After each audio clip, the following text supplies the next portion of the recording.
Todo ello fue posible por un pueblo digno que decidió dejar atrás la crisis política, el neoliberalismo y el desprecio por lo público. Su decisión fue elegir un gobierno para el pueblo y construir un nuevo pacto social.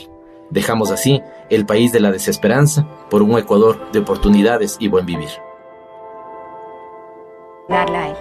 ¿Rafael Correa es corrupto? Sí. Y un autoritario, y creo que le ha hecho mucho daño al país. Creo que la palabra corrupto ¿Qué le prueba queda que es corrupto? Está sentenciado en un caso por el manejo de sobornos. Sí, está sentenciado en primera instancia, pero está sentenciado. Ah, bueno, eso no es sentencia en firme. No está en firme, pero está sentenciado. Eso quiere decir que no es su opinión o la mía, sino que se le llevaron pruebas a un tribunal y ese tribunal dijo que era culpable. ¿Usted que es abogada está procesado. dice eso? Sí, si no, claro. Si no se acabaron todas las instancias así y queda casación. Así es. Después de eso le voy a decir, está sentenciado en última instancia. Pero hoy le puedo decir, está sentenciado. Está investigado por un proceso de secuestro internacional con fines políticos, en donde ya hay sentencias en última instancia en Colombia y en primera instancia en el Ecuador. En ese caso, él no puede ser juzgado en ausencia, pero las personas que estuvieron vinculadas con ese proceso ya recibieron sentencia, o sea, no es un invento, no es imaginación, se dio, y las personas que están vinculadas dicen que se dio por orden suya. Ahí tiene usted dos casos en donde no estoy solamente presumiendo su conducta, sino diciendo que la justicia la ha aprobado. Doctora Romo, si eso es... Y otros implicados. Para esta parte del programa le pido que me acompañe utilizando una nueva etiqueta. La etiqueta es Conclusentencia EC de Ecuador. Conclusentencia, el hashtag es Conclusentencia EC de Ecuador. Sus comentarios, por favor, con esta etiqueta a mi cuenta en Twitter, @soyfdelrincón, @soyfdelrincón, Conclusentencia EC es la etiqueta. Este martes, como usted sabe, el día de ayer, la justicia ecuatoriana condenó a 18 procesados por el delito de cohecho, entre ellos el expresidente Rafael Correa y el exvicepresidente Jorge Glass. Correa y los otros involucrados fueron hallados culpables de haber recibido dinero de forma irregular por parte de la empresa brasileña Odebrecht, básicamente. El dinero, dice la fiscalía, habría sido utilizado para financiar ilegalmente al partido Alianza País. Todos los involucrados niegan los cargos. Y Correa, quien reside en Bélgica con su familia, prometió una apelación internacional. El exmandatario asegura que los cargos no están sustentados y que todo se trata de una persecución para mantenerlo alejado de las próximas elecciones presidenciales. Escuchen. Todos saben que la prisa es para inhabilitarme para las próximas elecciones. No tenemos ninguna fe en el sistema de justicia ecuatoriano, totalmente tomado por el gobierno, por los poderes, por los medios. A nivel internacional les vamos a ganar absolutamente todo, porque este caso es una payasada. No existen sobornos. La prueba principal y casi la única es un cuaderno evidentemente forjado. Como reparación integral al Estado, la Corte ecuatoriana impuso otros castigos sobre Correa y los otros condenados. Primero, deberán publicar la sentencia en 3 diarios de circulación nacional, pedir disculpas públicas y también se ordenó la confiscación de sus bienes inmuebles. A esto, claro, se suma la colocación, escuche usted, de una placa en la presidencia de la República del Ecuador que leerá que los recursos públicos siempre se deberán administrar honradamente y con apego irrestricto a la ley. Por supuesto que también, y esto es por lo que hace referencia Correa, precisamente, es que hay una limitación de participación en la vida política ecuatoriana. Por 25 años. 25 años no pueden participar de la vida política ecuatoriana, ¿no? Eso es lo que se ha determinado. Vamos a hablar sobre este tema con una protagonista. Esta es una pregunta de Diario Expreso. ¿Sigue en firme la candidatura a la vicepresidencia del expresidente Rafael Correa ante los recientes reformas al reglamento de democracia interna o será postulado como candidato asambleísta por el exterior? Bueno, es evidente que todas las situaciones actuales y la coyuntura que vive el país demuestra que existe la intención de bloquear a toda costa la participación del expresidente Correa para cualquier dignidad, sea por la vía judicial, sea por la vía de resoluciones administrativas del CNE. Es evidente, es absolutamente evidente. El expresidente Correa, al igual que muchísimos compañeros y compañeras, tienen todo el derecho constitucional de presentarse como candidatos, si no tienen ningún impedimento legal. Y hasta el día de hoy, el expresidente no tiene ningún impedimento legal. Por lo tanto, el hecho de plantear de que personalmente se puedan inscribir las candidaturas Habrá que reformar entonces el Código Civil para abolir los poderes especiales y poderes generales. Las personas pueden hacer actos o contratos a través de poderes. Ese reglamento es absolutamente inconstitucional. Y que solo era por el objetivo de perseguir a Correa. ¿Qué le responde a la gente que dice esto?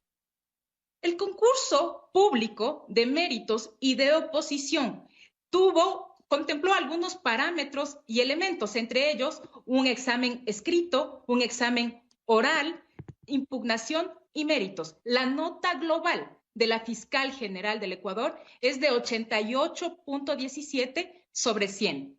Es el primer puesto que obtuve y más allá de toda la trayectoria que durante el desarrollo de mi profesión lo he realizado. Por ejemplo, tuve como titular algunas investigaciones con carácter internacional, esto es las exportaciones ilegales de oro a Estados Unidos, el caso FIFA Gate en su versión del Ecuador, que obtuvo una sentencia por lavado de activos único en la región, casos relacionados con temas de corrupción en la empresa Petroecuador, en la estatal petrolera, el mismo caso Odebrecht y un caso relacionado con el Saibank. Esos fueron uno de los pocos casos con la experiencia que he mantenido durante el ejercicio de mi trabajo. Bueno, pues ahí está la aclaración de la fiscal general Diana Salazar, porque muchas personas lo querían escuchar y ahí está la respuesta que da Diana Salazar. Ahora déjeme entrar de lleno con este tema. Fiscal, vamos a entender algo. Hoy se ha dado una sentencia que es histórica, en efecto, en contra del expresidente Correa, en contra del exvicepresidente Jorge Glass y de los demás implicados. Pero quiero preguntarle, ¿esto es lo único que hay en investigación? ¿Hay otras cosas más que están en marcha? Existen otras investigaciones que se derivaron precisamente de la investigación madre que obtuvimos esta sentencia. La Fiscalía ya llegó a establecer y en su momento se iniciaron. También el Tribunal de la Corte Nacional de Justicia así lo ha establecido y la Fiscalía dará cumplimiento. Son conductas como el peculado, el enriquecimiento ilícito, el lavado de activos. Es decir, en un futuro podemos estar o existe la posibilidad de que se presenten más cargos por otras cosas en contra del expresidente Correa y no sé, tal vez de su círculo cercano. De varios actores, la propia Corte ha mencionado ya algunas empresas que se encuentran vinculadas. Y también vale hacer aquí una aclaración. Antes de iniciar esta entrevista, yo escuché una de las declaraciones del ahora condenado expresidente Rafael Correa y que hace referencia a que existe una sola prueba. No, señor Rincón, no existe una sola prueba. Es un sinnúmero de testimonios que fueron coadyuvando para dar la certeza absoluta al tribunal para que haya emitido esa sentencia. Por ejemplo, contamos con testimonios claves como el del ex colaborador de la empresa Odebrecht, José Santos Concienzao, que en su testimonio refirió claramente que este esquema de corrupción que nosotros llegamos a establecer en este caso era un denominador común, no solamente con la empresa Odebrecht. El señor José Santos en su testimonio indicó que era generalizado.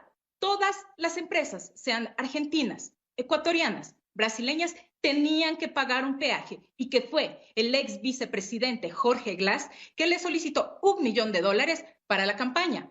Otro de los empresarios, por ejemplo, el señor Pedro Verduga, indicó que le solicitaron $1 millón luego de haber sido beneficiario de uno de los contratos y que así se tenían que manejar y fue inducido a pagar para mantener toda esta estrategia. Asimismo, otro de los asesores cercanos al ex secretario jurídico de la Presidencia de la República, frente al tribunal y frente a la propia pregunta del ex secretario jurídico, respondió que le entregó en sus manos los sobres que contenían dinero producto de Odebrecht, de los sobornos. Como vemos, no corresponde solamente a un cuaderno, son además los registros que realizaba la propia señora Laura Terán, que ahora ha sido sentenciada también en calidad de cómplice y en el cual se establecían fechas, nombres, codificaciones y registros de las cantidades de las empresas que pagaban por estos servicios y que corresponde a una estructura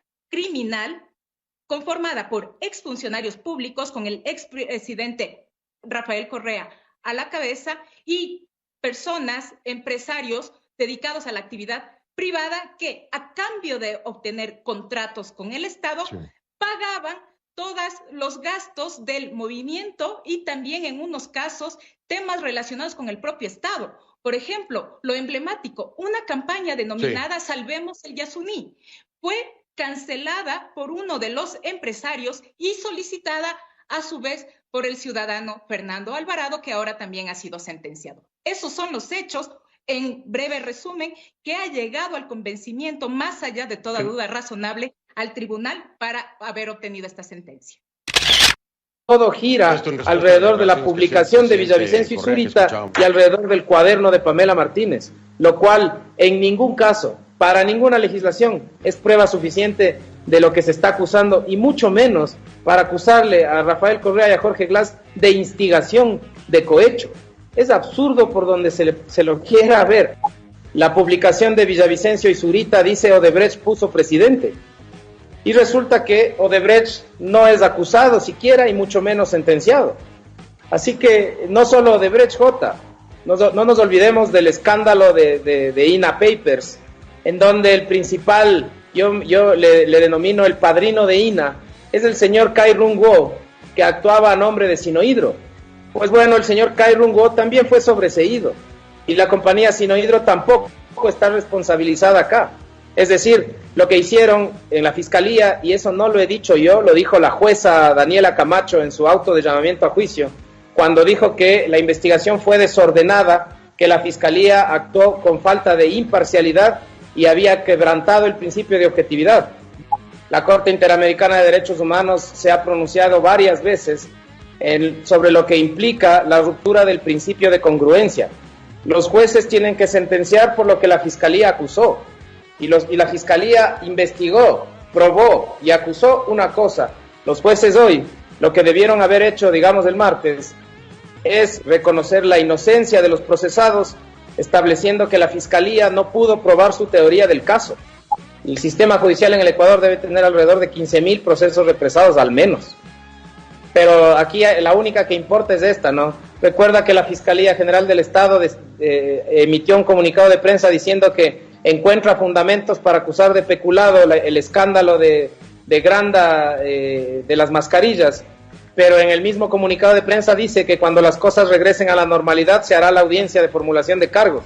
Es decir, esos escándalos no son urgentes, porque son del propio gobierno. Solamente este escándalo era urgente porque necesitaban con qué cubrir la ineficiencia en el enfrentamiento de la crisis humanitaria que vive el país. ¿Estás escuchando?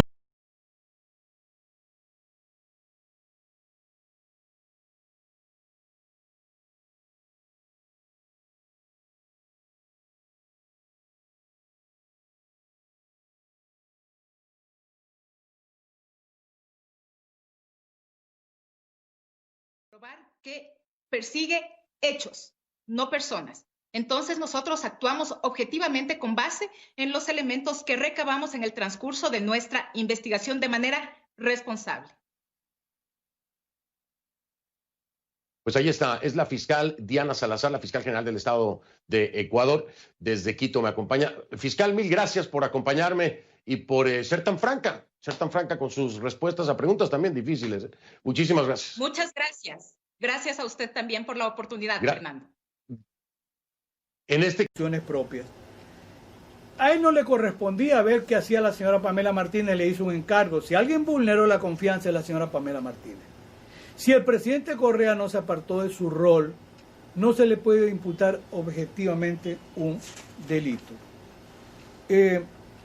No impedir un acontecimiento, dice la fuente de garante en el artículo 23, equivale a ocasionarlo, que antes estuvo en el artículo 12 del Código Penal.